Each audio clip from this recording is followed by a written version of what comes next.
यह वो जमीन है जिस पर शराब ठेकेदार सूरज रजक वाइन शॉप खोलने वाले थे।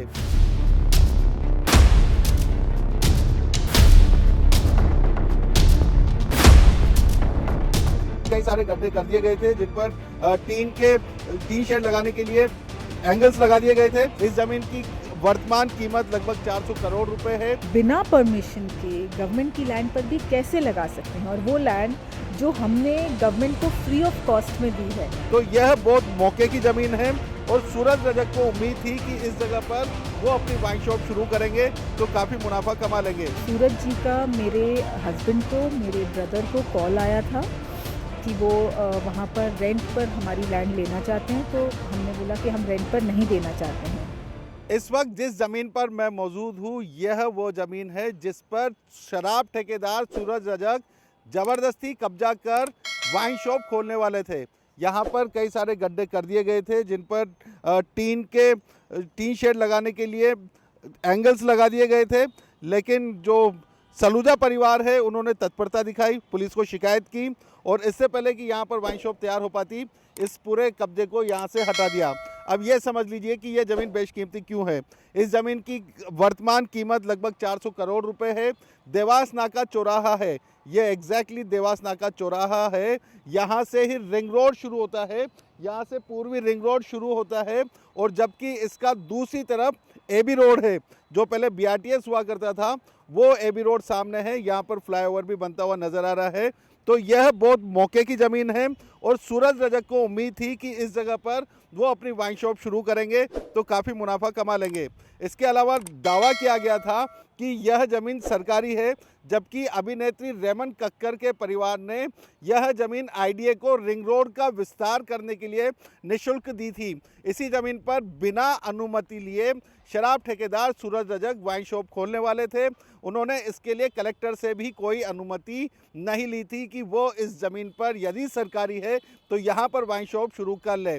तो यह पूरा विवाद है जिस पर अभिनेत्री रेमन कक्कर, उनके भाई रणधीर सलूजा और अन्य परिजनों ने सूरज रजक के खिलाफ एफआईआर दर्ज करवाई है। आप लोग की लैंड है जिस पे जो शराब ठेकेदार सूरज रजक के कब्जा करने का प्रयास कर रहे थे जी, आपकी पैतृक की जमीन है, तो किस तरह का ये विवाद हुआ था, क्या एफआईआर? सो मैं आपको एक्सप्लेन करती हूँ। ये 6.84 एकड़्स लैंड है हमारी देवास नाके पे, और उसमें से 0.547 हेक्टेयर, करीबन 1.25 एकड़ लैंड जो है हमने इंदौर डेवलपमेंट अथॉरिटी को दी है।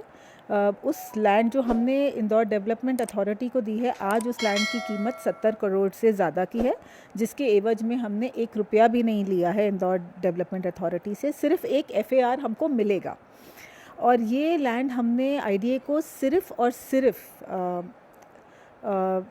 Widening of the link road के लिए दी है, और किसी चीज़ के लिए नहीं दी है। इंदौर शहर के भलाई के लिए दी है कि रोड्स बड़ी होंगी। और सूरज जी का मेरे हस्बैंड को, मेरे ब्रदर को कॉल आया था कि वो वहाँ पर रेंट पर हमारी लैंड लेना चाहते हैं, तो हमने बोला कि हम रेंट पर नहीं देना चाहते हैं। उसके बाद वो मेरी मदर से मिलने आए थे घर पर, उन्होंने बोला वो रेंट पर लेना चाहते हैं, एंड वी सेड हम रेंट पर नहीं देना चाहते हैं लैंड। तो उन्होंने बोला कि मैं गवर्नमेंट की लैंड पे लगा दूंगा। तो I want to understand firstly कि आप गवर्नमेंट की लैंड पर कैसे, वो तो अलॉट होता है ना, तो आप बिना परमिशन के गवर्नमेंट की लैंड पर भी कैसे लगा सकते हैं, और वो लैंड जो हमने गवर्नमेंट को फ्री ऑफ कॉस्ट में दी है और सिर्फ रोड वाइडनिंग के लिए दी है, उस पर वाइन शॉप कैसे खुल सकती है? Right, that land IDA also has to do an FIR कि मतलब जो लैंड आपने हमसे फ्री में ली है, पहली बात तो गवर्नमेंट उसको सिर्फ रोड में यूज़ कर सकती है, और बिना अलॉट किए तो वहाँ कोई ठेका खुल नहीं सकता। तो फिर ये दिस इज़ एब्सोल्युटली रॉन्ग। तो वो आगे थे जमीन पर, उन्होंने कब्जा करने का प्रयास भी किया था। वहाँ पर खंबे गड़े हुए थे जब मैं गई। मुझे तो जब फार्म से मेरे कॉल आया कि कुछ, मेरे ब्रदर उस दिन दिल्ली में थे एंड मेरे दोनों ब्रदर्स नहीं थे, एंड लकीली मैं अपनी मदर को मिलने यहाँ आई हुई थी, तो मुझे कॉल आया मेरे वॉचमैन का कि यहाँ पर कब्ज़ा हो रहा है, एंड मैं इमीडिएटली फार्म पर गई, पुलिस को कॉल किया, and police was very very cooperative. उन्होंने इमीडिएटली वहाँ कब्ज़ा रोका, हमने खंबे निकलवाए एंड दे गाइडेड मी कि आप लसूड़िया पुलिस स्टेशन जाइए एंड वहाँ पर जाकर एफआईआर दर्ज कीजिए. सो दिस वाज पुलिस ने मुझे गाइड किया कि आप इमीडिएटली लसूड़िया पुलिस स्टेशन जाकर एफआईआर करिए.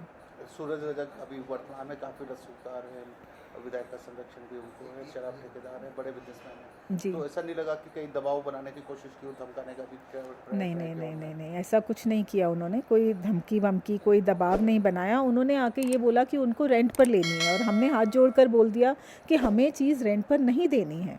मतलब ये हमारी फैमिली ओन प्रॉपर्टी है जिस पर हम कुछ और करना चाहेंगे और अगर शराब का ठेका खुल गया तो मतलब then you know we don't want that. और मेरी भी जब भी मतलब मेरे हस्बैंड की सूरज जी से बात हुई और उन्होंने कहा नहीं हम रेंट पर नहीं देना चाहते हैं.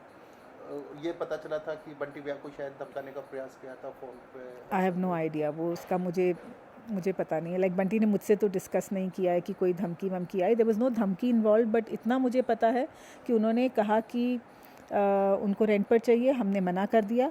बट अगर हमने मना कर दिया है तो आप हमारी परमिशन के बिना कैसे हमारी लैंड पर, इसको एनक्रोचमेंट कहते हैं ना, इवन ऑन गवर्नमेंट लैंड आप बिना अलॉट हुए चीज़ तो कर ही नहीं सकते हैं ना. सर एक एफआईआर दर्ज हुई है सूरज रजक के खिलाफ, किन धाराओं में एफआईआर है, क्या पूरा मामला था? ये थाना लसूड़िया अंतर्गत देवास नाके के पास में रेमन कक्कर फरियादी उपस्थित हुई थी थाने में, जिनके द्वारा बताया गया कि इनकी परिवार की लैंड देवास नाके के पास में जो करीबन 2.131 हेक्टेयर है, इसमें सूरज रजक के द्वारा ज़बरदस्ती ट्रेसपास करके वहाँ पे दुकान लगाने के प्रयास किए जा रहे थे.